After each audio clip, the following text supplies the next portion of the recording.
jadinya tawa nih gitu. Atau ngubungin orang tua atau ngubungin teman yang tukang bercanda gitu, atau ngopi dulu gitu. Jadi harus ada distraction gitu. Jadi sebelum picking up, karena kalau udah picking up kita nggak bisa kontrol tuh mulut, karena pikiran kita udah nggak bisa manage, akhirnya keluar kata-kata yang nggak bagus buat orang lain. Dan saya nggak mau itu, ketika keluar kata-kata yang nggak bagus kan kita nggak pernah mikir tuh kan, nyampein aja ke teman yang straight, apalagi kalau orang tipikalnya straight ya, nggak mau mendem gitu kan, itu ngomong aja tuh, nyablak gitu kan, begitu nyablak teman pakai perasaan, panjang tuh urusan tuh. Karena ingat ya, makanya kadang-kadang speech dari para leaders itu hati-hati, karena memang powerful speech itu bahaya buat orang lain kalau nggak bisa manage. Terus dikontrol ya? Iya. Mungkin untuk lebih dalam nih pemaparan dari Bro Yus, ya kita bisa simak ya pemaparan beliau terkait perjalanan hidup beliau, karena kita akan mendiscover perjalanan hidup beliau apa aja sih yang menarik dan bisa teman-teman ambil insight-nya. Silakan Bro. Oke, teman-teman relax ya, karena ini lebih serius ya biasanya kalau saya. Tapi teman-teman jangan terbawa saya serius gitu. Tapi take your time ya. Di hari ini kita pengen saling sharing. Sebenarnya nggak ada yang lebih hebat ya. Intinya kita semua punya kehebatan masing-masing. So ini pengalaman saya barangkali bisa, this is good juga nih untuk diikutin, atau misalnya tapi nggak tetap jadi video saya paling bagus.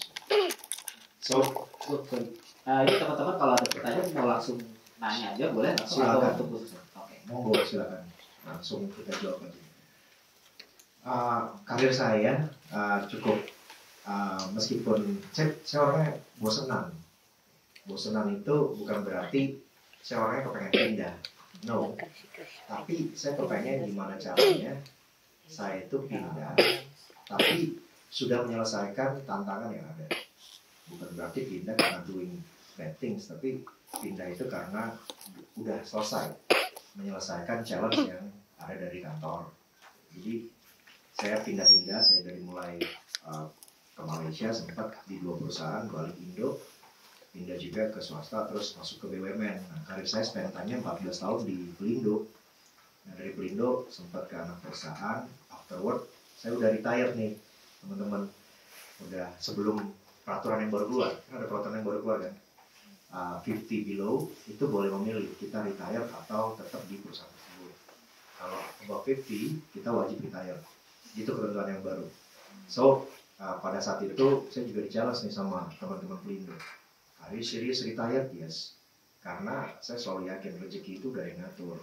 Saya nggak, orangnya nggak mau ngatur-ngatur yang bukan haknya saya gitu, jadi ya Tuhan yang ngatur gitu, saya cuma jalanin aja. Oke. Nah, bab yang pertama atau chapter yang pertama yaitu discover your purpose atau personal life. Nah, saya mau ngomongin personal life. Videonya bisa di dari sini nggak sih? You stand around and watch all the opportunities go by. You sit there, you sit there, you sit there. Oh, maybe the next one. Maybe the next one. Maybe the next one. Oh, fuck no, I'm tired now. Maybe the next one, maybe the next one. And there comes somebody like me. He just jumps on the fucker and eats it. Maybe the next one, right? Who in this room is that male line?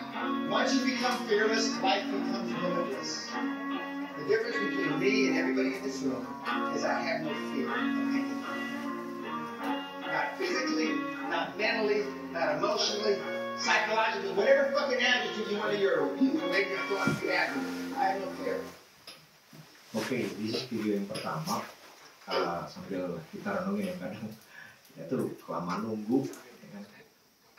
We have a good plan tapi executionnya nggak pernah dijalanin. Kalau nggak ada executions pasti salah. Tapi kalau ada executions ada benarnya juga.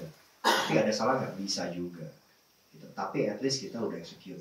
Kalau ada kesalahan segera diperbaiki. Karena kita terlalu kelamaan nunggu, akhirnya dicaplok orang. Jadi di sini saya kepengen share-nya sebenarnya kalau kita kadang-kadang di dalam hidup itu opportunity itu bisa nggak datang dalam setahun atau sebulan, Bisa nggak lebih dari sekali? Opportunity yang sama. Bisa nggak? Bisa. Hah? Yang bilang bisa sih? Oh, yang bilang nggak bisa? Oke. Yang lainnya itu ya, abstain. Tapi opportunity itu bisa datang more than once dalam setahun, dalam 2 tahun. Opportunity-nya sama. Tapi ingat, opportunity kalau kita nggak jadi orang yang bisa percuma. Oleh karena itu kita berkumpul di hari ini sebenarnya kita lagi nyiapin diri kita. Ketika once ada opportunity, kita match sama opportunity-nya. Terkadang opportunity datang, tapi ketika dicek, misalnya ke siapa ya teman-teman, si A, bro namanya Felix, misalnya ke Felix bisa nggak ya jadi manajer misalnya gitu. Oh ternyata dia belum ready, karena dia belum ambil ini, ambil itu, belum pengalaman ini itu, belum mengetahui ini itu gitu. So itu yang saya bilang, readiness itu is very important. Karena kita ada opportunity tapi kita nggak ready dan akhirnya nggak match. Orang menilai oh you still not ready. So biar aja dulu, stay dulu di sini setahun, atau dia belajar dulu, atau kita lambat belajar. Kadang ada orang bilang gini, dia masih baru di situ. So saya nggak suka kalau misalnya saya dibilang masih baru. No, I'm new, tapi I'm a quick learner. Kita juga new, tapi kita quick learner supaya cepat bisa. Nah tapi ingat di antara dua tadi ada opportunity, ada readiness. Ingat yang terakhir, yang ketiga, rezeki itu di tangan Tuhan. Jadi nggak bisa kita kontrol. Kadang ada teman saya pengalaman, ini udah sering nih dipromote ya, mau dipromote beberapa kali, beberapa GM mau promote, beberapa direktur anak perusahaan mau ngambil ini orang, nggak dapat. Begitu dapat mentalnya jauh di luar ekspektasinya. So dia tanya ke saya, ini gimana kok jadinya jauh ya? Saya bilang, yes, karena kamu mikirnya jabatan. Kalau mau sukses jangan pernah mikirin jabatan, mikirin duit, dan wrong strategi. Next, nanti kita lanjut lagi. Tapi tadi ingat ya 3 ya. Jadi ada opportunity. Yang pertama itu readiness. Yang kedua opportunity. Yang ketiga saya bilangnya blessing. We have no blessing dari orang terdekat ya, dalam arti kata kalau di dunia itu kan wakilnya Tuhan itu kan orang tua kan. Kalau orang tua nggak kasih blessing ya percuma. So better tanya dulu tuh sama yang punya power untuk kalau minta ke Tuhan. Next, hobi saya naik gunung, terus main motor, sama ngumpulin barang antik. Yang paling lama hobinya adalah naik gunung sama main motor. Kemana-mana kalau bisa sambil bawa motor sambil naik gunung. Nah antikan itu baru dari 2013. Hobi antikan sampai sekarang saya collecting barang antik. Apapun itu barangnya, bukan milimeter atau sosok. Tapi saya ngumpulin antik sih. Jadi kadang-kadang ditanyain kan, masih muda kok senangnya antikan? Ya, saya alirannya antiques atau custom. Makanya saya kalau interview orang, saya suka iseng. Misalnya ibu namanya Rahmi, saya suka nanya, ibu senangnya vintage or custom? Ibu senangnya apa? Vintage atau custom? Custom ya. Orang-orang custom itu orang-orang yang kreatif. Jadi dua-duanya nggak salah, nggak ada yang berbeda. Tapi saya pengen tahu, ini orang nanti cocoknya ditaruhnya di mana nih? Yang bisa berpikir kreatif. Karena kalau custom itu tingginya tuh, wah ini harus diapain ya? Karena saya motor, mobil, itu saya custom. Tapi kalau yang memang udah pure original, saya original, saya pertahankan. Jadi originalitas atau genuine ini kita pertahankan. Next. Terus hobi, karena hobinya naik gunung udah kemana-mana tuh. Tapi banyak yang belum ke ini. Totalnya sekitar 40-an. Tapi ternyata masih banyak. Di Sulawesi aja belum gitu kan. Indonesia terlalu banyak gunungnya. Jadi kebanyakan mainnya di Jawa. Jawa karena banyak banget. Next. Terus lanjut aja sampai selesai. Nah ini saya bikin learning and career journey. Kalau teman-teman lihat yang di paling bawah, kita tuh harus continuous learning. Apa aja. Kayak sekarang nih kita kumpul, ya kan, sharing session. Saya tadi juga ngobrol, saya mulai Sabtu itu selama 1,5 bulan ambil short course itu Certified Financial Planner. Jadi investment nanti ada di slide berikutnya. Investment profesional itu apa? Kalau businessman investmentnya apa? Ada yang tahu? As a businessman, investment yang harus kita lakukan biasa alat ya, alatan, terus apa lagi? As a businessman aset, ya kan? Saham, dan sebagainya. As a professional, apa investment kita? Knowledge. Apalagi selain knowledge? Knowledge bisa digali dari sekolah, ya kan? S3, SD, SMP, SMA, tambah S1 lagi, S2, S3, what else? Sama short course, ya kan? Sama pelatihan-pelatihan. Atau kita kumpul kayak gitu. Dan yang satu lagi yaitu as a professional jangan lupa nih, kadang kita pinter tapi nggak bergaul. Pinter ya circle-nya itu lo lagi ketemu bosan. Nah, saya nggak tahu deh, Bapak Ibu nih dari Aji Kantor Pusat atau ada yang di tempat lain cabang ya, atau di anak usaha di grup ya gabung ya. Nah barangkali baru kenalnya hari ini kan. Nah network ini dijaga nih. Dan kalau bisa makin kenal lagi dan juga makin kenal teman-teman di luar IFG. So investment as a pro, yang tadi kita harus nambah, jangan sampai enggak.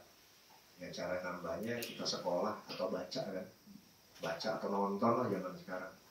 Ya ambil sekarang banyak kok gratisan knowledge yang bisa kita lihat. Saya rutin dari Inspigo, suka lihat juga kadang mereka live dan juga dari tempat-tempat lain. Ini karir saya sampai sampai dengan sekarang ya. Saya pindah di beberapa organisasi, next. Terus ada karir hidup nih, teman-teman. Lanjut aja, Sas. Nah, karir hidup itu, saya dari born, tahun 84, akhir, kita tuh tukang minta-minta. Saya nggak tahu Bapak Ibu, saya berharap nggak ada yang minta-minta ya sampai sekarang. Minta jabatan, ya. Minta duit sama orang tua, sama kakak, ya. Minta apa lagi? Biasa kalau di kantor minta posisi, biasa minta posisi. Kok gue naik sih? Ya kan? Jadi memanage itu bukan hal yang mudah ya, susah. Jadi saya katakan bukan hal yang mudah. Memanage misalnya kita udah stay 2 tahun. Kalau saya bilang ke tim saya tuh, ke Pak Komang itu chartering manager ya Pelni untuk kapal. Saya bilang sama tim saya, kalian itu 3 tahun di tempat saya, nggak boleh lebih dari 3 tahun. So 3 tahun udah yellow flag. So kalau bisa kita sharing teman kita atau tim yang lama kita itu nggak boleh lama-lama. Kalau di manajemen kan biasa setahun suruh learning. No. Kalau as a manager, saya nggak tahu bisa ada yang jadi manager, no ya. So ketika jadi staff or supervisors, kalian boleh 3 tahun itu max. Tapi boleh tuh learning. Bisa learning Pak, masih baru ya, oke. Tapi I see the managers di some BUMN itu managers tapi manager or VP or senior managers itu actingnya like staff. Karena apa? Ketika dia pindah dari jabatan satu ke jabatan lain, dia bilang ya, saya baru, ya kan? Saya belum pernah di sini. So what? When we get assignment as a leader, manager or VP, never say that you are new. Never say that. Belajar dong. Belajarnya gimana? Belajar semalam, baru dikasih SK misalnya gitu. Dia pindah ke sana, belajar semalam. Panggil timnya, kumpul, suruh jelasin. Di situ kita belajar. Tapi saya ngelihat ada, even kurang lebih barangkali director. Kalau kalian bilang masih belajar nanti, kalau kalian jadi manajer, bilang masih belajar. Coba, staff kalian gimana? Kalau aja masih belajar kok mau sharing ke gue, nggak ngerti dong. Kalau masih learning, ya kan? Kalian mau dipimpin orang yang masih belajar? Nggak mau dong. Ya, so never say that you are masih belajar. Kalau masih staff, supervisors, yes. Ya kan? Tapi bukan berarti belajar itu nggak boleh, no. Ketika di posisi itu nggak boleh kalian bilang masih belajar. Belajar langsung satu juga. Tapi nggak usah di-spell. Dikasih tahu, ya orang udah tahu lu backgroundnya dari mana. Tapi kita pengen cepat belajar. Gitu ya. So, I stop my taking. Tangan saya begini, saya stop. Tahun berapa stopnya? Itu tahun 2014. Menjadi orang yang care sama orang yang working person. saya salaman tuh sama diri saya. Lu stop. Kalau minta-minta, udah di sekolahin ke luar negeri sama Pelindo, S2, saya bandelnya gini. Kan saya sekolah sama teman-teman di Pelindo kan, teman-teman saya itu pada belajar. Saya orangnya senangnya belajarnya pas di kelas, jarang belajar ketika udah selesai. Teman-teman saya pada belajar pas ujian, saya main. Tapi ya dibuktikan oleh prestasi. All in all tuh kita numbers ya dia. Lu lulus apa enggak sih? Kalau udah lulus ya bagus. Tapi at the end, saya stop tangan saya begini. Saya berharap, saya nggak tahu teman-teman yang masih staff, jangan tangannya begini mulu lah. Ya, saya kan datang nih hari ini. Tapi saya ngajak teman-teman tangannya nggak boleh minta. Ya buktikan kalau kita perform, nggak perlu minta, nggak, udah ada yang ngatur. Tapi kita harus berusaha supaya kita go up-nya cepat. Oke, saya stop tangan saya begini. Saya sekarang salaman, saya peace. Saya damai sama diri saya. Saya sekarang belajar tangannya giving. Giving itu tahun 2019. Tahun 2019. Tangan saya belajar memberi kayak sekarang lah. Sharing, mau ngobrol di mana aja. Ya, yang positif, yang membangun, I'm ready. Saya spend my dedicate my life buat yang ngobrol yang saya pernah alami supaya teman-teman juga jangan melakukan kesalahan seperti saya. Sadarnya di umur berapa? 30 tahun itu. Dari 84 ke 2014, 30 tahun baru sadar bahwa I doing the wrong things. Jadi ketika saya dapat sharing ya, kadang-kadang di Pelindo kan juga, itu saya di Pelindo suka ngundang dalam program leadership. Kalau orang yang udah mindsetnya itu giving sama serving, dia nggak pernah mikirin dirinya. Dalam arti kata bukan dirinya aja, untuk kesenangan happiness dirinya itu dia nggak pikir, dia pikirnya gimana bantuin orang ya, gimana orang ini kasihan, gimana ini kepalanya tuh di situ. Jadi saya pernah nanya, Pak, kenapa kok di kepala saya kok begini terus ya? Saya heran. Oh iya, because you are the leader now. Karena kalau kita udah jadi leader, kita nggak pernah tuh ngurusin belanja inilah, saya dapat jabatan supaya bisa ini, ngomongnya udah buat personal. Oh enggak begitu. Dan itu kelihatan karena dia belum selesai sama dirinya sendiri. Makanya banyak para leaders yang nggak selesai sama dirinya sendiri ketika jadi leaders. Ya, ini siap-siap aja masuk ke 3 huruf itu, ya kan? Dipanggil, karena nggak selesai sama diri. Nah makanya saya pengen teman-teman nggak selesai.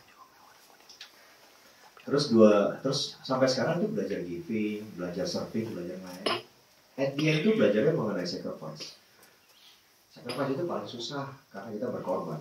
Anak gunung ada jeleknya. Saya kasih tahu. Kalau ada yang pernah nonton Everest, itu kejelekan anak gunung. Makanya kalau kalian punya teman hobinya anak gunung, berenang anak gunung, ingetin aja, jangan berkorban yang akhirnya mengorbankan dirinya dan keluarga. No. Alright. Next. Saya ingetin soalnya. Next. Lanjut Sas. Kalau anak gunung, happiness-nya itu ketika di awal ya suka dia. Makanya teman-teman sekarang anggap aja ini puncak. Kalau saya nganggapnya ketika saya masih staff, puncak masalah, ya kan? Kepandaian. Saya berharap, tapi ingat, happiness-nya nyampe puncak itu cuma 2. Jadi bukan happiness yang ultimate. Happiness yang ultimate adalah kita turun itu dengan selamat. Jadi jangan salah, jangan teman-teman sekarang di puncak sekarang. Itu happiness-nya semu. Jangan happy, biasa aja. Tapi happiness yang sesungguhnya adalah kayak saya misalnya ketika selesai turun dari gunung dari berapa, happiness-nya kan sekarang bisa cerita. Bukan happiness-nya pada saat di puncak. Di puncak itu happiness-nya paling lama berapa lama? 1 jam. Habis itu saya kedinginan, saya turun buru-buru. Paling cepat berapa? Hitungannya nggak nyampe 1 menit. Percaya nggak? Percaya. Saya pernah nyampe puncak cuma touchdown, foto, selesai itu. Nggak ada 1 menit. So, ketika nanti ada teman-teman yang baru nyampe puncak jadi supervisor, jadi benar sombong, ketok aja. Yuk, berapa lama kan? Paling 1 menit, 2 menit dia bisa turun. So, jangan pernah ketika kita jadi leaders sombong, ya kan, dan lain sebagainya. No, lupain itu. It's very temporary. Next. Lanjut. Anak gunung ada yang jadi quitters. Quitters itu apa? Baru naik, kena badai, kena cobaan dikit, ngambek, turun, nggak mau nyoba lagi. Ada lagi anak gunung tipenya campers, dia memang nggak pernah mau nyampe puncak, ya kan? Dia pengennya cuma camping aja. Makanya kalau kalian lihat teman-teman di tempat kerjaan, ya dia kerjanya ya sosok aja, gitu. Nggak mau dedicate life-nya atau hidupnya tuh buat kerja yang bagus ya. Nah, saya berharap kita semua jadi climbers. Climbers itu selesai, gitu ya. Jadi punya jiwa yang pantang menyerah. Gagal, turun, coba lagi di gunung itu. Saya ada satu gunung di daerah Flores di Wainapu. Wainapu itu di mana ya? Di NTT, di Sumber. Gunungnya kalau lihat di Google nggak nyampe 2000, tingginya nggak nyampe 2000 meter. Bayangin, nggak nyampe 2000 meter. Saya tuh wah biasa. Begitu nyampe, banyak. Saya nggak tahu puncaknya. Enggak. Habis saya digigitin sama pacet. Saya nggak tahu teman-teman paham nggak? Pacetnya itu puluhan di kaki. Teman-teman saya tuh nggak ampun-ampunan. Saya nggak ampun-ampunan karena saya bisa manage diri saya. Kalau teman saya nggak bersyukur digigit pacet, kalau saya nggak, oh I love it. Cabutin aja, tempel lagi nanti begitu jalan. Tapi gagal saya nyambungnya. Akan naik lagi nggak? Saya bilang teman saya pasti baik lagi sekarang. Tapi saya udah tahu, oh. Jadi nggak bisa kita kadang-kadang lihat di paper mudah deh, tapi afterward nggak mudah bos, nggak tembus. Kurang dari 2000 meter. Next, success strategy. Tadi personal, sekarang strateginya. Next.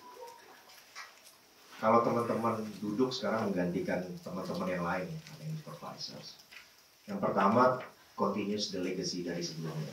Ingat, hati-hati mulut.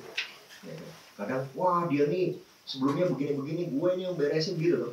Seringnya tuh manager or leaders itu begitu. Nggak usah, ngapain. Yang udah bagus diterusin. Nomor satu. Nomor dua, yang udah bagus atau yang wah ini kayaknya masih bisa ditingkatin lagi, itu tingkatin. Dan yang ketiga, kita jadi problem solver.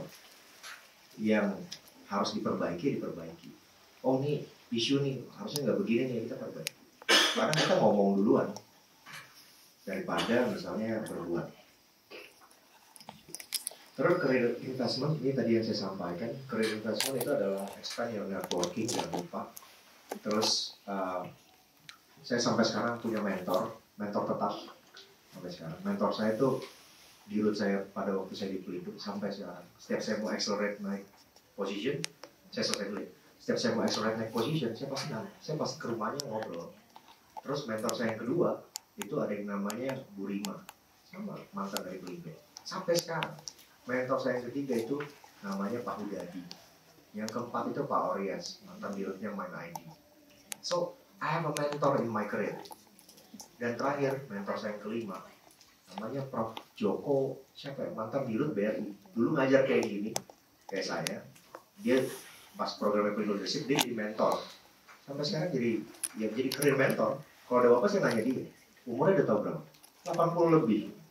Mantan dirut BRI yang ngurusin satelit zaman dulu ya. Tapi, it's become my coach, my mentor. Dan ya joining career profesional atau sekolah mau ambil S2, S3 monggo. Terus ya itu ya menurut saya. Silakan. Terima kasih Bro Yosi. Menarik sih yang mentor ya, karena kalau kita baca artikel atau tentang leadership ataupun tentang ini, pasti mentor-mentor yang baik ataupun pemimpin yang baik itu pasti punya mentor di belakangnya. Kemudian good leader pasti akan mengkader pengganti-pengganti. Nah ini kalau misalkan dalam lingkungan kerja waktu pengalamannya Bro Yosi sendiri waktu awal-awal itu untuk mencari sosok mentor, kemudian juga mendekati, kemudian juga akhirnya engage, kemudian itu seperti apa? Bisa di-share nggak misalnya? Iya. Pertama, kita cari mentor yang, kalau saya, yang ngomongnya itu benar. Benar udah pasti nggak baik kadang-kadang. Kalau baik belum tentu benar. Oh, mereka dia baik, tapi nggak benar. Banyak orang yang begitu model. Saya nyarinya yang benar dulu. Wah, ini orang benar, ini orang nggak ada kepentingan, ini orang ngomongnya straight. Terlepas itu misalnya sama kita tuh gitu ya dia. Tapi ya emang gitu. Kadang itu berbeda dengan kita. Ya kan kita kepengen dapat mentor yang sama mulu dengan kita, nggak ada yang correction. Ya kan? Punya teman pengennya yang sama, oh dia sama kita. Punya tim maunya yang kita sukai, oh dia bagus. Nggak seru lagi. Gitu kan. Saya pengennya semua tim dari saya itu berbeda. Berbeda latar belakang dari saya, berbeda latar belakang itu mulai dari agama kan, mulai dari sekolah kan, kalau bisa beda-beda, beda background kan, backgroundnya kimia, suruh masuk ke transportasi, segala macam. Biar apa? Kepalanya tuh beda dan kita makin kaya. So, find the right mentor yang benar, yang gak ada kepentingan. Yang kedua tentu cari mentor yang punya karir yang bagus. Ini rekam jejaknya gimana nih orang? Dan rekam jejaknya nggak bagus. Terus yang ketiga, yang benar-benar kita yakin, oh ini dia bisa kita ajak jadi mentor. Itu kita perlu meyakinin juga gitu, supaya dia juga mau. Nah itu yang saya sampai dengan sekarang masih komunikasi. Setiap saya pindah, saya pasti report dulu. Ada yang komennya cuma begini, jangan maling. Jangan maling. Ada lagi komentarnya gitu, jaga integritas. Di Indonesia itu ya, integritas itu very important sampai sekarang. Kalau luar negeri, integritas itu nomor berapa? Yang dipikirin tuh profesional, yang lain. Kalau di Indonesia, integritas is still number one. Gitu. Next. All you need to be successful sebenarnya banyak. Ada communication, ada review. Oh, sorry. Silakan. Pembahasan mentor boleh? Iya. Ya, terima kasih. Gue sih mau tanya. Tadi kan mungkin mencari mentor kriteria seperti apa segala macam. Cuman menurutku yang jadi challenge adalah ketika kita misalkan, beliau ingin dijadikan mentor gitu ya. Cuman gimana cara kita mendekati ya, artinya punya hubungan untuk bisa beliau menjadi mentor kita. Itu kan kayaknya agak sulit ya. Maksudnya orang-orang penting seperti beliau itu kan mungkin ya bisa dibilang mana mau sih jadi mentor kita secara artinya kayak kita nggak punya value juga untuk beliau gitu kan ya. Ya gitu sih, terima kasih. Iya, saya yakin teman-teman itu punya sensing. Kita cocok nggak sih? Kan dilihat dari tipikalnya. Wah, ini orangnya tahu nggak ya? Itu memang butuh intuition ya, sama sense dari kita. Tepat nggak sih? Mau nggak sih? Itu di sini tuh memang kita memilih itu berlawanan. Tapi yang tadi kriterianya yang tadi dulu, habis itu dari kita. Setelah kita udah kayaknya gue mau deh propose, ya udah propose aja dulu ngomong. Pak, Bu, boleh nggak jadi mentor atau coach? Gitu aja, saya selalu begitu. Karena gini, nanya kan gratis. Urusan ditolak, emang gue pikirin, gue cari yang lain. Daripada kita nggak trying, yang kita mau wow. Gitu. Saya bayangin si Prof Joko ini, Joko Santoso atau Joko siapa lupa saya. Ya, mantan dirutnya BRI, umurnya sepuh. Mas, dia dosen apa di UGM dan lainnya. Kenapa saya milih dia? Salah satunya yang kelima, yang mentor yang kelima. Karena bukunya nulisnya The Climbers. Yang saya tulis itu dari bukunya. Tapi saya kembangin nama saya. Karena saya anak gunung, dia bukan anak gunung ternyata. Tapi nulisnya The Climbers bukunya. Saya bilang, kok Bapak bukan anak gunung berani-beraninya nulis The Climbers? Saya kan anak gunung, Pak. Tapi dia nulisnya ketika sampai di puncak, no, anak gunung kan saya anak gunung. Harus sampai di bawah. Itu saya kembang, nggak boleh cuma nyampe di puncak aja, nggak selesai itu nyampe puncak. Turun itu banyak fail kalau anak gunung, banyak kematian itu bukan pada saat naik, pada saat turun. Hati-hati nih teman-teman. So saya gitu, ketika ini saya yakin saya ngomong aja, urusan ditolak ya udah gue cari lagi, banyak komentar. Kalau saya begitu, daripada saya nggak pernah mau ngomong, akhirnya saya mandang sendiri. Tapi ya tadi sensing aja. Kalau misalnya sensing kita, gue yakin lo bisa. Oke, terus tadi ya, all you need to be successful. Ingat nih, ini setengah lingkaran. Itu setengah lingkarannya lagi ada family, ada hobi, friends, sama charity. Setengahnya itu yang tadi tuh yang kita belajar lah dan segala macam lah. Tapi setengahnya lagi dia nih beramal nih. Ya, yang jarang-jarang beramal sekarang ya ada amal kan sih. Ikhlas lagi. Lanjut. Terus next, ingat human intelligence ada 3, IQ, EQ, SQ. Orang-orang yang pintar itu kadang lupa sama Tuhan, ya kan? Sok pintar ya, tapi nggak pernah minta. Nah, akhirnya kerjanya banyak. Ya. Kalau kita mau kontrol kepintaran kita, itu lewat EQ sama SQ. Kalau kita mau kontrol EQ, kita ngontrolnya melalui SQ. So SQ is everything.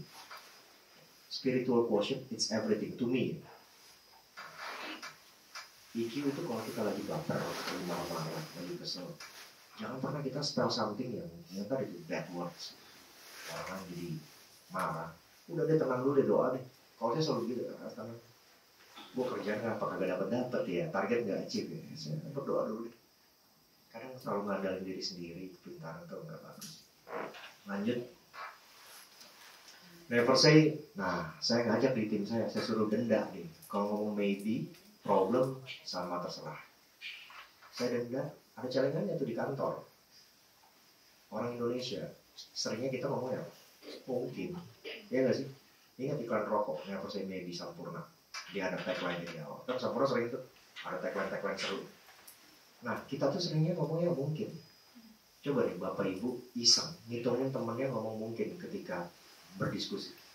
Mungkin 1, 2, 3. Orangnya nggak jelas.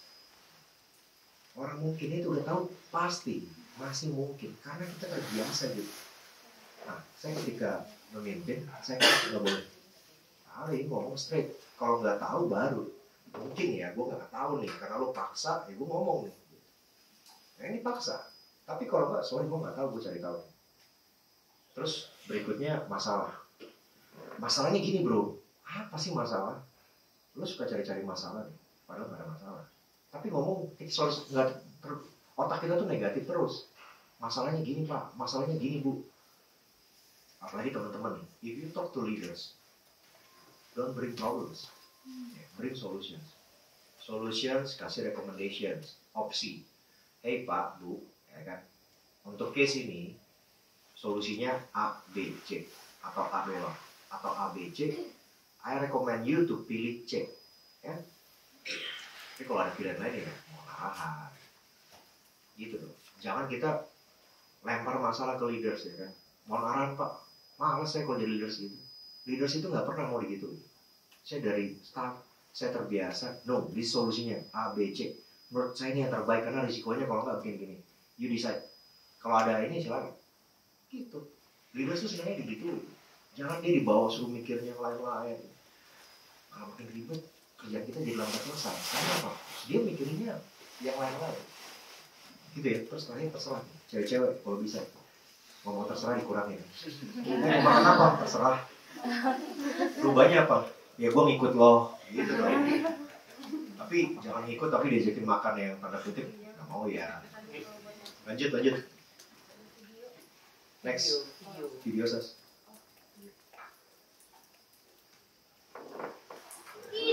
Work hard for it, and we won't work hard for it.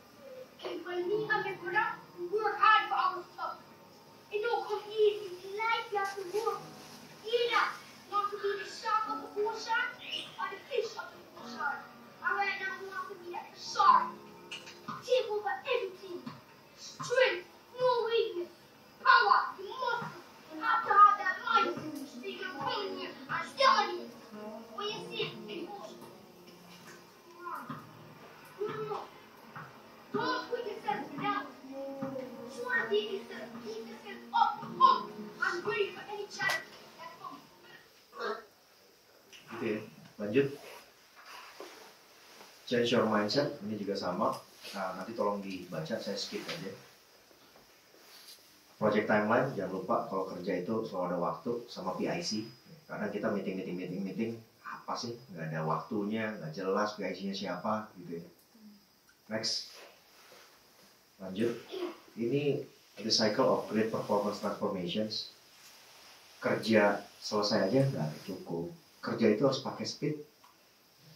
Kalau kerja nggak pakai speed, kita akhirnya nggak deliver. Pak, saya deliver pak. Misalnya deadline-nya tanggal 10 jam 12. Tapi delivernya tanggal 10 jam 13. No, you not deliver. Kalau you mau deliver sebelum. Biasakan speed sebelum. jangan pernah mendelay or making reasons. Ingat nih, kita secara nggak langsung terbiasa making reasons.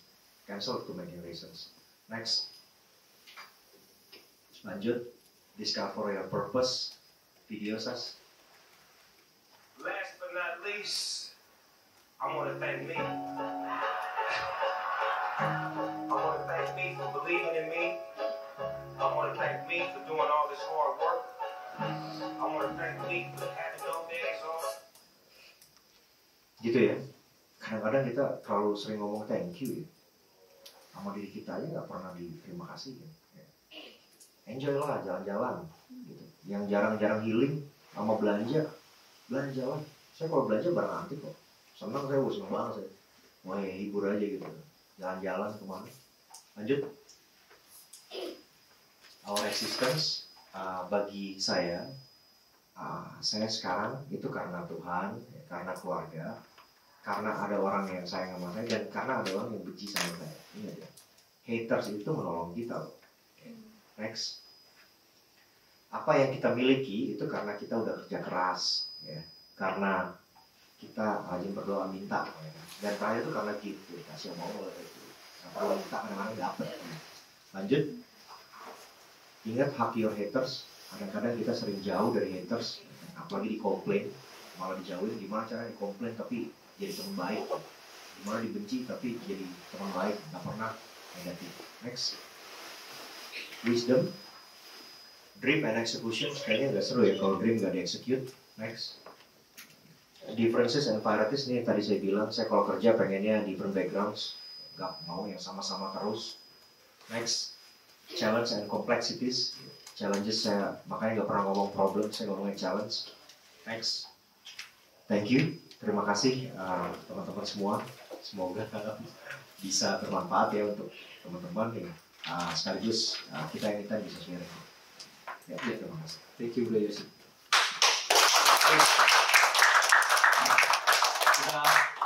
Udah banyak tadi yang disampaikan terkait beberapa 3 hal penting. Pertama, terus 3 hal penting yang perlu diingat ketika teman-teman semua mencapai posisi itu kan ada digitalisasi dan segala macam. Nah, kira-kira ada yang sudah punya pertanyaan atau mau ditanya? Hah? Bertanya. Ada yang bertanya? Belum. Mungkin saya dulu yang nanya ke Bro Yosi gitu kan. Nah, tadi itu kan sudah disebutkan mental itu penting gitu kan. Di mana sepanjang perjalanan karir itu kan ada challenge sama opportunity. Tadi Bro Yosi udah singgung bahwa ada beberapa hal yang perlu disiapkan, pertama self readiness segala macam. Nah, ada hal-hal lain nggak di sepanjang perjalanan karir kita yang memang harus kita persiapkan untuk menghadapi challenge dan opportunity? Apakah kita perlu meningkatkan kesadaran kita bahwa kayaknya ada peluang gitu yang harus kita ambil, harus kita kejar, atau kayaknya di depan ada tantangan gitu? Nah, itu bagaimana menyikapinya? Opportunities itu bukannya cuma datang, tapi apa? Di-create. Jangan pernah kita nungguin opportunities to come. Ya, it's okay lah kalau datang. Create aja sih.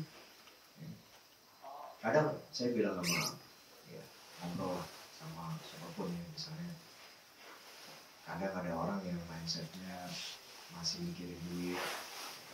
So if you want to have money, so you create. Create-nya caranya macam-macam.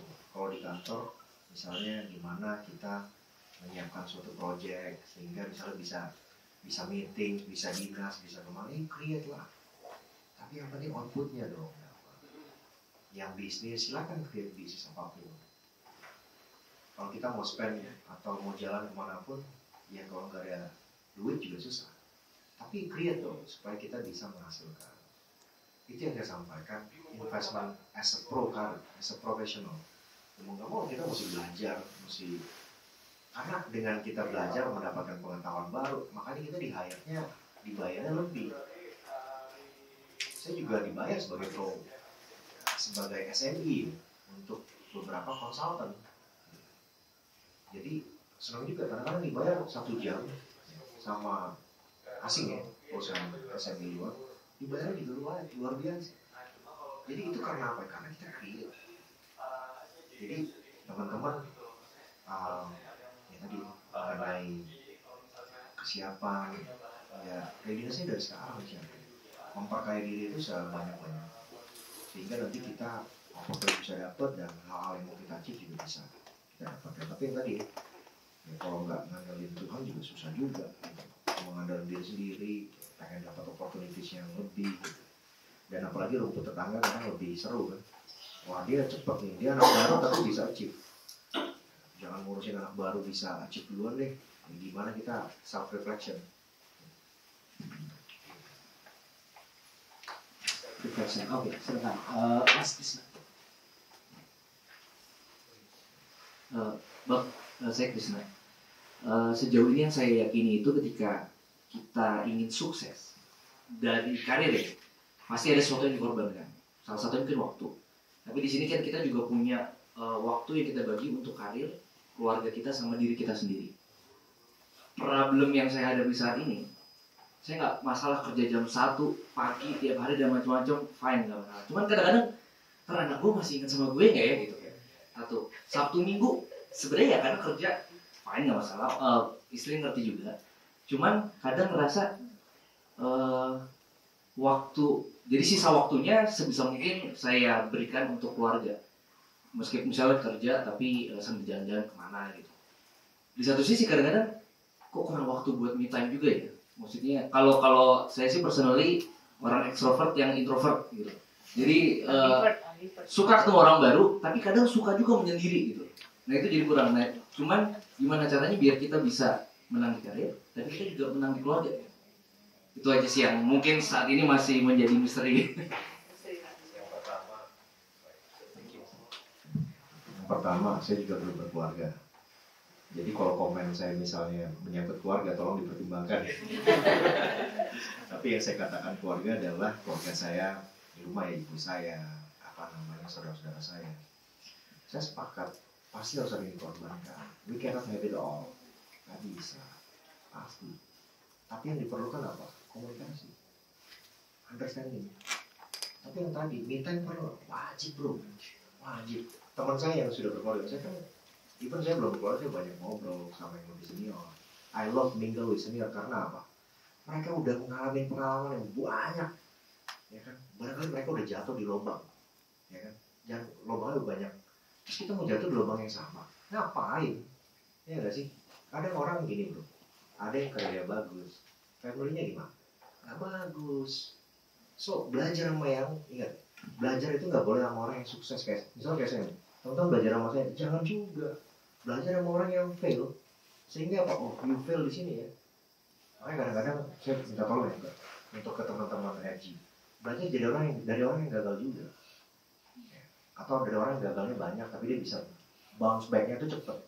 Nah itu perlu juga di-invite. Sehingga apa? Saya juga sama, saya orang yang banyak ya, gagal atau life-nya itu kacau nggak dulu sama. Tapi ingat, kita punya kesusahan masing-masing dan kita bisa selesaikan itu sendiri. Percaya ya sama diri sendiri. Itu yang saya bilang. Jangan pernah thank you dulu sama orang. Thank me, bro. Spend your time. Teman saya tanya, you gimana ngatur sama family? Oh iya pak, saya ingat ya, saya senang itu ngobrol sama staff. Kadang-kadang saya ada morning breakfast bareng sama staff yang paling junior. Saya ajak ngobrol sama saya.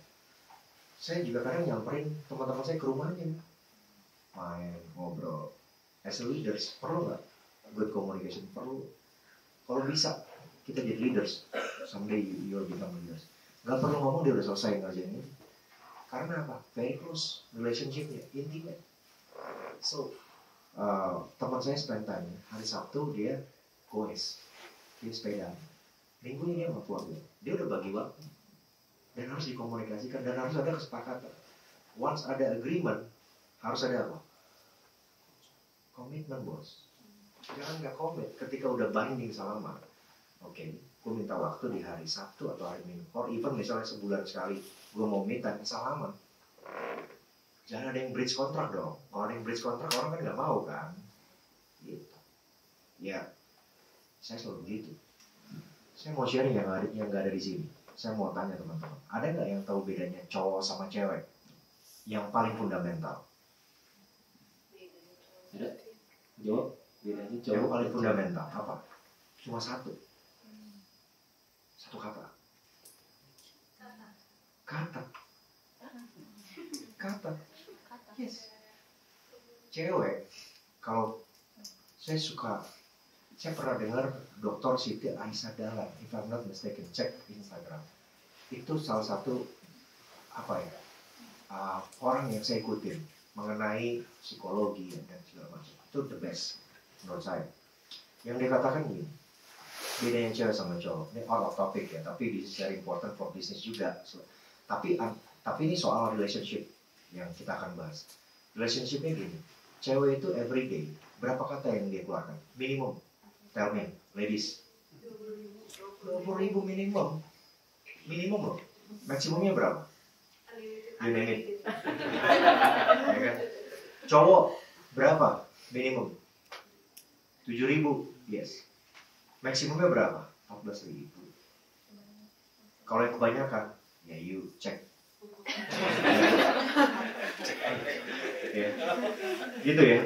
Maksudnya apa sih? Maksudnya apa? Saya bawa ini ke relationship di keluarga, ya, di pasangan, hubungan keluarga, hubungan pasangan, hubungan dengan klien atau customers, hubungan dengan atasan, tapi yang beda jenis ya. Jadi teman-teman harus bear in mind. Karena cewek itu banyak kata-katanya. Ingat, kita mesti challenge antara cowok sama cewek. Challenge-nya apa? Untuk bisa saling memahami. Cewek everyday yang tadi, ketika pagi, saya kalau meeting sama perempuan, pagi sampai malam, perempuan itu kuat bos. Ya. Tapi kalau meeting sama cowok, bagusnya kapan? Pagi. Kalau punya bos cowok, udah ngajak meeting pagi, atau dia udah meeting pagi, siang, kalian speaknya jangan too much dong, yang cewek, ya kan? Speaknya apa? Yang poin-poin aja. Cowok itu karena kata-katanya dikit, jangan kita bawa dia suruh ngomong yang terlalu banyak, atau kita ngomongnya kebanyakan, bingung deh. Karena emang ada limitation-nya. Tapi maksudnya apa? Cowok harus ngerti dong bos, cewek itu butuh kata-kata yang banyak.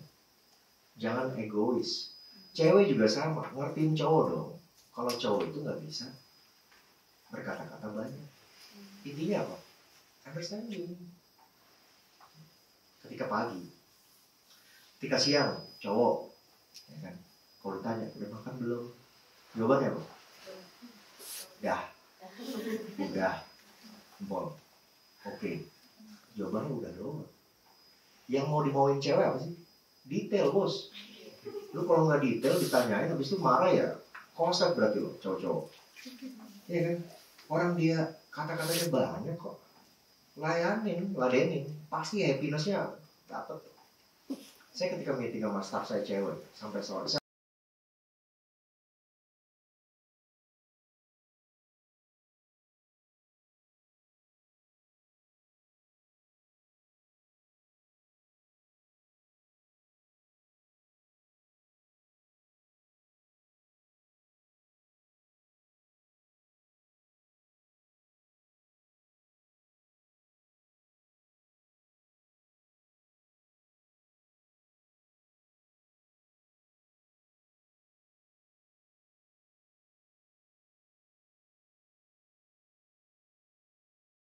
Dia tuh pengen wanna know-nya detail katanya. Ketika udah malam, pasangannya pulang, bapaknya pulang, ibunya pulang, adiknya pulang, adik cowok nih ya, atau pasangan kita cowok, manage-nya gimana? Jangan terlalu banyak bertanya ketika dia pulang dari aktivitas seharian. Tugas cewek ngapain? Ambil tasnya bos, siapin makanannya, suruh mandi. Biar apa? Setannya itu jangan ikut lagi sampai ke rumah. Kan dibawa semua dari kantor, dari main, wah segala macem nih. Ya kan? Terus kita begitu ngeluarin kata-kata yang tough gitu kan. Apalagi, ini ada anak kita nih, ada calon segini di sekolahnya nih. Wah kita nih, adik kita nih begini. Wah marah tuh cowok. Jadi 15 menit itu suruh sampai mandi. Gak boleh banyak kata-kata. cowok jangan habis mandi makan terus ngapain? Tidur. Ladenin juga dong bos, masih banyak yang perlu disampaikan. So intinya adalah understanding. Gitu bos. Intinya understanding. Yang belum mengeluarkan kata-kata. Cewek nih kayaknya. Cewek Cewek nih. Ada lagi? Baru satu loh yang nanya. Ini langsung ini nih, wah gue cowok nih jangan. Tadi udah aktif gitu kan. Tapi dengan klien juga sama ya, perlakukan sama. Ya kan? Dengan klien yang cewek kalau udah malam ladenin kita cowok. Tapi kalau sama klien yang cowok jangan kita terlalu banyak-banyak berbicara. Oke. Yang belakang.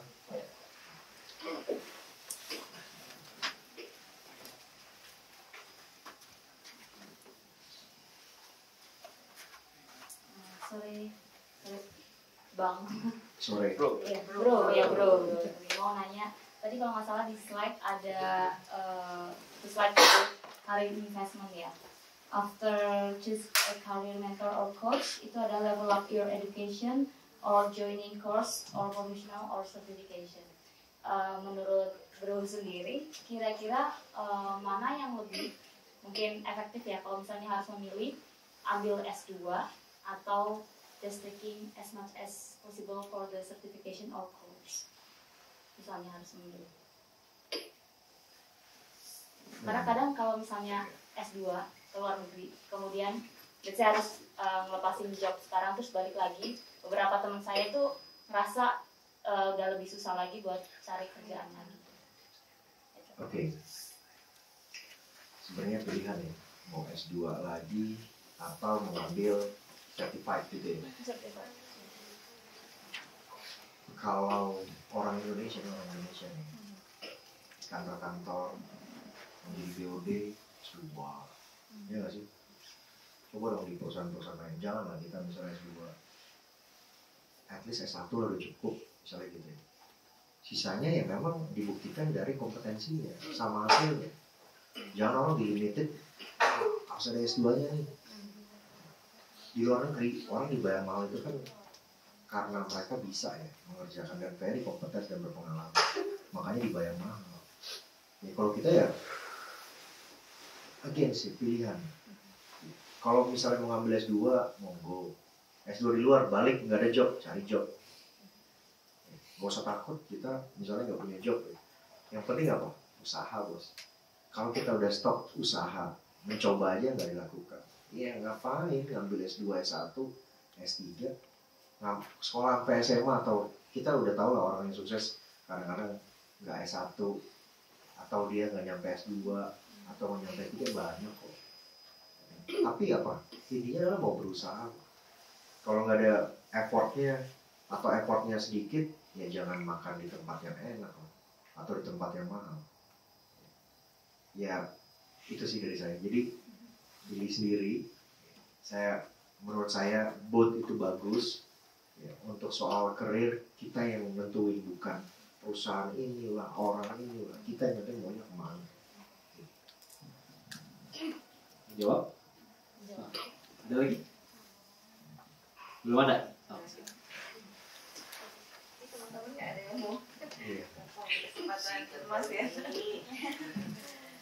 Bro Yosi, terkait bidang yang kita tekunin ya, kita tahu banget kalau misalnya kita mau ngelamar ke tempat lain, misalkan ke bidang let's say legal gitu ya, pasti kan ada syaratnya minimal berapa tahun dan sebagainya. Sementara kadang ini di kasus di saya gitu ya, pengalaman kerja saya tuh bidangnya beda-beda. Pernah juga di legal misalnya di keuangan atau di mana, kemudian juga bidang sebelumnya juga sekretaris gitu ya. Untuk kita loncat ke perusahaan yang baru, yang saya rasakan sekarang agak sulit untuk masuk karena ada minimal bidang tadi. Iya, pengalaman. Padahal pengalaman saya kalau dijumlahkan lumayan bertahun-tahun gitu ya. Itu gimana cara kita bisa buat ngembangin karir? Kasih. Iya, ya gini, requirement dari company itu kan pasti beda-beda ya. Saran saya kalau misalnya sudah dicoba ya, meskipun kita udah tadi banyak pengalaman, ditolak ya nggak apa-apa. Iya, saya orangnya gitu sih. Misalnya, contoh, dulu saya kerja di private, baru 6 bulan, belum 6 bulan itu mau dipecat. Dan itu udah dikeluarin surat termination ya, tinggal di SDM. Dipanggil sama HR. Yos, kamu ini mau di-terminate sama atasanmu. Oh iya, terminate aja Bu. Saya jawab, nggak apa-apa Bu, saya masih bisa cari yang lain. Karena apa? Ketika kita jadi orang yang mahal, job itu bukan kita yang nyari. Oleh karena itu, improve diri kita the bestnya yang kita mau. Berarti harus ada di satu bidang dalam waktu yang lama. Your choice. Kalau misalnya passionate-nya mau di legal, itu gue di bidang legal. Nggak, yang itu yang tadi dibilang sama bro Chris ya, semua harus ada yang dikorbanin. We cannot have it all. Nggak bisa. Kalau ada yang bisa, ya dia aja kali. Menurut saya enggak. Karena nggak bisa. Contohnya, saya juga sama. Saya Senin sampai Jumat kerja kan. Kita semua Senin sampai Jumat kerja. Sabtu Minggu, kadang saya kan ngekos. Kadang saya juga nggak ke orang tua saya. Tapi orang tua saya apa? Masih sayang sama saya. Karena understanding. Dia tahu kita punya tanggung jawab dan kita love banget sama dia. The way of respecting-nya itu kadang bukan soal quantity waktunya bersama-sama dengan orang yang kita sayang, tapi kualitas kita gimana mendeliver ke orang yang kita sayang. Kalau cuma just quantity and then kayak nggak ada soul gitu ketemu, ngapain? Saya kalau ketemu orang tua saya kasih tahu bapak ibu, orang tua saya lagi tidur nih, misalnya saya datang ke rumah, mana ibu? Kan saya tinggal ibu doang, bapak saya udah meninggal, mana ibu? Lagi tidur. Tau nggak saya ngapain? Ini udah sebangkotan ini. Saya tidur di atasnya dipeluk. Kaget gitu kan? Ini sepeluk, cium-ciumin, bayangin. That's quality of time. Berapa lama ketemunya? 15 menit. Gak pernah saya lama. Kadang-kadang apa? Saya ajak makan. Bu, makan kita. Gitu. That's quality of time. Tapi kalau misalnya teman-teman spend your family just as is, gandeng ajak makan, and then you gak ada soul ketemu sama orang lain, mau ngapain? Gak usah sampai. I don't like spend kayak sekarang. I spend my time with you guys. Kalau saya nggak pernah punya kecintaan sama teman-teman yang sekarang, ngapain saya datang? No, I don't want to come, orangnya begitu. Saya datang ke setiap orang, saya harus ngasih love sama ada meaningnya kita ketemu. Karena kita nggak ketemu setiap waktu, nggak bisa kontak setiap bulan, setiap 3 bulan. So ketika saya datang, I will give it everything untuk orang yang saya temui. Siapapun orangnya, saya nggak mau wasting my time. Kalau wasting my time, sometimes ada basa-basi paling ya sama klien. Tapi ya, basa-basi, tening-tening aja ya ngobrol. Kalau sama teman ya mindelnya beda kan. Tapi kalau dia sama teman kan enak ngopi, hahi, that's quality. Kadang sahabat kita nggak ketemu tiap minggu, 3 bulan aja belum tentu, 6 bulan. That's my my way gitu untuk convey my feelings ya ke others. Ketika meeting, gitu. Oke. Lagi? Mana? Bang Ali. Siap bro. Bang Yosi. Jadi kan pasti kalau melihat perjalanan karir Bang Yosi kan mantap. Tapi kan pasti kan nggak selalu gas terus kan. Pasti ada saat-saat rem dalam artian bisa jadi menghadapi suatu tantangan atau justru memang menemui kegagalan tapi bisa bounce back. Nah, itu gimana sih menjaga istilahnya pace supaya tetap supaya tetap maju gitu, supaya tetap maju. Kemudian juga bagaimana ketika menghadapi suatu kegagalan tapi bisa bounce back, ada nggak yang bisa di-share? Ya. Jadi sama kayak bola basket kan, kita sering nonton di YouTube kan, bounce back-nya itu berapa. Nah memang ketika kita menghadapi challenge, itu bounce back itu yang saya sampaikan belum tentu mudah dilakukan. Teman-teman, tapi teman-teman harus yakin pasti bisa. Kalau teman-teman udah nggak yakin dulu, nggak bisa. Saya pengennya teman-teman tuh yakin bahwa saya ditugasin di sini, pasti bisa menyelesaikan. Saya mau cari caranya, bisa nanya ke orang, bisa belajar, bisa ini, bisa itu. Nah, untuk menjaga spirit, saya gimana caranya? Satu, saya ingat keluarga saya, Mas. Saya kalau nggak berjuang, hidup berjuang bagi saya nggak ada meaningnya buat family saya. So, ketika misalnya saya down, saya ingat, tapi ingat nih, kita manusia, ketika kita lagi down, lagi apapun itu, ya kan?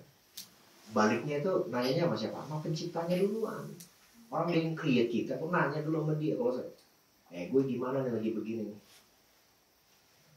Minta dulu. Habis itu saya ingat orang tua, habis itu saya ingat orang-orang terdekat. Itu yang membuat spirit saya bounce back-nya. Kalau bola basket begitu diginiin ya pertama tinggi ya, tapi lama-kelamaan kan dia enggak, saya mulai gitu. Karena tadi saya ingat itu. Kalau sekarang ya, saya sharing juga ya. Ini saya kan sekarang udah retired person, ya kan. Someday kita di BUMN itu bisa at any time, kalau jadi direksi bisa berhentikan kapanpun, ya nggak sih? Tapi yang tadi filosofi saya sebagai anak muda, saya nyiapin diri saya dan saya sangat bersyukur ketika one day saya di-terminate. Ketika one day di-terminate, bersyukur saya. Kadang orang ya ketika di-terminate atau dipindahin atau diapain, butuh komplain, itu begitu. No, kita bersyukur dong. Egois kalau kita nggak bersyukur sama perusahaan kita sendiri. Jadi saran saya untuk bounce back, Mas. Kalau saya begitu caranya. Saya ingat sama atas apapun lah. Kalau kita punya masalah mobil, ya nanyanya ke orang yang bisa benerin mobil, ya kan? Atau orang yang nyiptain tuh mobil, gitu. Nanya sama diri kita juga nanya sama. Habis saya ingat family. Saya orang susah, Mas. Loh. Saya yakin teman-teman juga punya kesusahan masing-masing. Cuman saya bilang, my life is not easy. Enggak. Tapi saya nggak mau jadi orang yang susah terus, ogah gitu. Itu di kepala saya. Saya kepengen nyenengin orang tua, orang lain. Makanya ibu saya kalau dia bilang, jalan-jalan saya senang sekali. Pasti. With apapun kemampuannya yang ada di saya, I give it to all my loving ones. Family, orang-orang terdekat, kasih. Makanya saya nggak pernah mau ketika down terus jadi malah makin depressed, bounce back. Gitu. Siap. Lagi? Ingat ya, kalau sama saya ngobrol pasti teman-teman pasti bakalan silent. Karena saya tipikalnya gitu. Kelihatannya bakalan ceria ya, tapi enggak. Saya sering buat orang tuh kayak kayak nggak ada apa, saya juga bingung kenapa ya, malah pengennya bawaannya santai, sorry ya.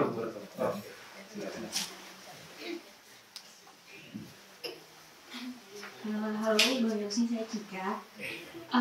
Pertanyaannya, kita tahu dari mana kalau memang tujuan itu yang harus kita capai? Contohnya ya, ini kan kita tadi belajar bagaimana mencapai big goals lah, bisa dibilang gitu ya. Nah, mungkin kalau cerita sedikit, ini perempuan banyak ngomongnya, sorry. Jadi saya tahu cita-cita saya mau jadi apa tuh dari SMP. Terus ganti sampai kuliah, saya kuliah sesuai sama yang cita-cita saya itu. Cuman memang cita-cita saya ini kebetulan butuh S2. Nah, saya jadi kerja dulu setelah S1 karena saya mau ngumpulin uang buat S2. Which is, alhamdulillah sudah S2. Tapi pas lagi sekarang bekerja lagi, kayak apa kerja aja ya? Apa nggak usah ya cita-citanya itu? Gitu. Kayak saya jadi nggak tahu nih mana yang sebenarnya. Saya jadi nggak yakin sebenarnya tujuan saya itu yang mana. Karena sebenarnya saya suka dua-duanya. Gitu sih. Bang. Makasih. Dua-duanya itu sekolah sama kerja? Kerja, dan kalau harus gantiin cita-citanya. Oh, mesti kerja. Iya. Notaris. saya appreciate buat Cika karena cita-citanya itu digantung terus dikejar. Kadang ya kita tuh cuma kerja dong. Ingat gak sih teman-teman, secara nggak sadar kita udah spend 5 tahun, 10 tahun, 3 tahun, kita tuh nggak set goals. Harus di set, itu nggak boleh enggak. Saya juga sama, I set my goals. Jadi Kembali ke Cika, topiknya udah bagus. You already set your goals. Tapi goals ini harus dikompromi. Ya kan? Tadi kan ada bimbang tuh. Diputusin aja maunya yang mana, jalanin dulu. Gak usah ada bimbang-bimbang ya. Upain lah itu. Maunya apa? Maunya apa? Tahu dari mana maksudnya ada kekhawatiran ketika saya tinggalnya sekarang itu ternyata nggak berhasil seperti ini Kan belum dicoba. kalau dicoba gimana? Kan belum dicoba. Ya benar sih. Saya selalu gitu. Kan belum dicoba. Kecuali udah dicoba. Dan ingat ya, masa kita udah berpikirnya gagal? No. Businessman gagalnya itu dipikirnya kecil sekali. Pikirnya sukses terus. Tapi belum tentu ketika dia start usaha sukses, belum tentu. Tapi bisnismen bangkit nggak? Bangkit dia. Kalau yang mentalnya bagus. So, saya punya cita-cita ya. Itu saya baru tahu ternyata cita-cita itu harus ditulis. Makanya saya setuju.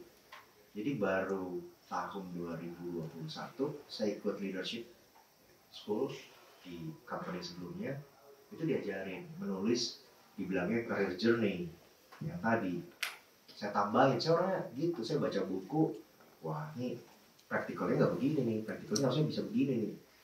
Life journey itu saya buat sendiri, career journey itu oke, harus ada career journey. Nah career journey-nya tadi sudah ada. Saya career journey-nya tau gak? Mau jadi apa? Agak ekstrim, Menteri Maritim. Karena saya my passion in maritime. Sebelum jadi menteri, disuruh tulis tuh sama profnya kan, yang ngajarin pada tahun 2021. Dalam 1 tahun tuh kita harus ngapain? Saya tulisnya apa? Jadi direktur. Di mana? Di BUMN. Jadi direktur ya, di BUMN. Atau direktur utama di anak perusahaannya company sebelumnya. Karena saya sebelumnya direktur kan, di anak perusahaan. Tapi biasa kan kalau jadi direktur ini harusnya saya bisa naik dong ke sini. Jadi dirut dia kan. Atau jadi direktur dari BUMN. Bayangin, schoolnya belum selesai, belum lulus. Saya udah jadi direktur sekarang. Karena apa? Kalau kita udah ngomong, hati-hati dicatat, makanya jangan pernah negatif. Kalau if you say, kalau gagal gimana? Ngomongnya gagal, no. Ngapain? Kalau saya balikin, kalau berhasil gimana? Iya kan? Ayo. Jadi, believe in yourself gitu. Kalau misalnya kita mau spend your best effort itu mewujudkan itu. Tapi ada caranya loh untuk menuju situ. Nah, buat tuh caranya tuh. Itu diajarin nih ternyata di leadership. Oh, caranya begini ya. Oh, caranya begini. Saya tulis deh. Oh, untuk jadi menteri, saya mesti jalan network. Networknya kemana nih? Network ke sini nih. Network ke partai. Tapi jangan jadi orang partai. Kita BUMN nggak boleh. Berteman boleh. Berkenalan boleh. Harus bos. Networknya kemana lagi nih? Wah, LinkedIn saya belum 10.000 nih. Saya mau boost up LinkedIn saya sampai 10.000. Strateginya apa nih untuk menuju ke sana? Saya mesti belajar mengenai maritime lebih lagi. Oh iya. Saya mesti mingle sama orang-orang maritime. Ini strategi untuk mewujudkan ke sana. Tapi ingat ya, kadang-kadang yang tadi saya bilang gift, bukan cuma karena work. Saya plannya 1 tahun setelah sekolah leadership tadi, kan itu kita diminta untuk mewujudkannya dalam 1 tahun, banyak. Diminta dalam 1 tahun dan 5 tahun. 5 tahun untuk jadi, saya dreamnya untuk jadi menteri, 1 tahun untuk jadi direktur tadi, termasuk di BUMN sekarang. Itu belum 1 tahun bos, belum lulus. Makanya saya nggak dapat sertifikat, teman-teman saya dapat sertifikat. Karena begitu mau, jadi ini program udah mau closing. Closingnya itu kita defense di depan board, ya. Sama ada kita jalan-jalan ke Amerika untuk ke kampus kan, untuk kita studi di sana. Dan itu cuma sebentar, cuma 2 minggu di Amerika balik. Saya belum sempat ke sana. Udah tinggal menghitung within 1 or 2 months. Saya di-assign jadi direktur. Ingat ya, if you have values, somebody will grab you.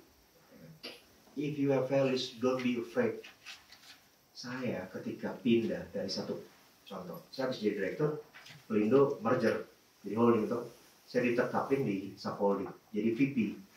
Kalau jadi direktur jadi VP di Sapoldi, VP marketing. Ketika di VP marketing, you know what? Within sebelum 5 bulan sebelum saya pindah ke Pelni, saya di offer berapa? Many positions. ditawarin, bukannya mic di kepala saya nggak pernah.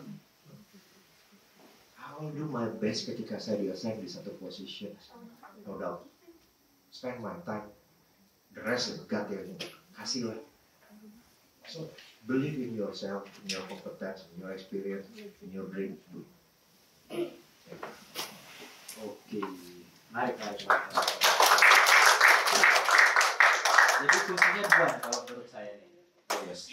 Ada mindset dan belief gitu. Ketika mindsetnya udah positif, ketika beliefnya sudah maksimal, ya sudah. Tinggal menunggu waktu yang tepat gitu. Oke, ada lagi? Oke, mungkin pertanyaan terakhir dari saya sebelum kita tutup sesi hari ini, siang hari ini gitu kan. Tadi kita sempat diskusi Bro Yos di bawah gitu kan, karena Bro Yos kan juga aktif di BUMN muda gitu kan. Oke, teman-teman ini kan muda juga gitu. Mungkin ada insight nggak dari Bro Yos terkait rekan-rekan di BUMN muda yang mungkin bisa nantinya teman-teman di sini bisa terjun langsung juga di community BUMN muda itu. Active Youth Association is part of my strategy to reach my dreams. Satu, saya aktif begitu di BUMN muda, di invite, ditanyain, mau nggak? Mau. Bidang apa? Event. Oh, oke. Jadi chief of event. Asik. Terus company nawarin, Yos, kamu jadi members di Insight wakilin PLN, mau nggak? Mau. Masuk. Karena kita rajin bergaul, ditawarin lagi nih sama teman di Kadin. Bro, lu bantu dong di Kadin di logistik. Bantu kita di logistik. Oh iya, dengan senang hati. Join nggak? Join. Ingat, we have a strategy, ya kan? We have a goals. Set strateginya, mau kesana mau nggak mau gimana ya caranya? Sehingga, tapi gini, sometimes ada deviation, ada, atau barangkali beda, bisa aja di tengah jalan. So ketika kalian mau jadi kepengurusan di BUMN muda, anytime kok bisa, kita misalnya kasih tau ke saya tanya ke pengurus, karena saya juga pengurus kan, masih ada slot nggak untuk ada tim jadi BUMN muda, anytime. Saya tinggal tanyain. Tapi yang tadi saya bilang, hesitation, keraguan-keraguan, itu bisa dijawab oleh apa? By action. Overthinking itu zaman now ya. Overthinking itu dihilangin deh. Tahu itu masih tinggi. Ya kan assumption, making assumption terus. Akhirnya kita dibawa dengan assumption dan overthinking. Yang itu akan membuat kita jadi nggak produktif. Oke, terima kasih Bro Yos untuk sesi sharingnya pada siang hari ini. Mungkin untuk sesi pada siang hari ini kita cukupkan sampai di sini. Mungkin kalau teman-teman ingin reach Bro Yos lagi, bisa cari beliau di LinkedIn, di Instagram gitu kan. Bisa nanti kontak-kontakan sama Bro Yos atau nanti gabung di sesinya Generasi Cakap. Mungkin selanjutnya adalah sesi penyerahan plakat Bro Yos untuk sebelum. Oke, Bro Yos.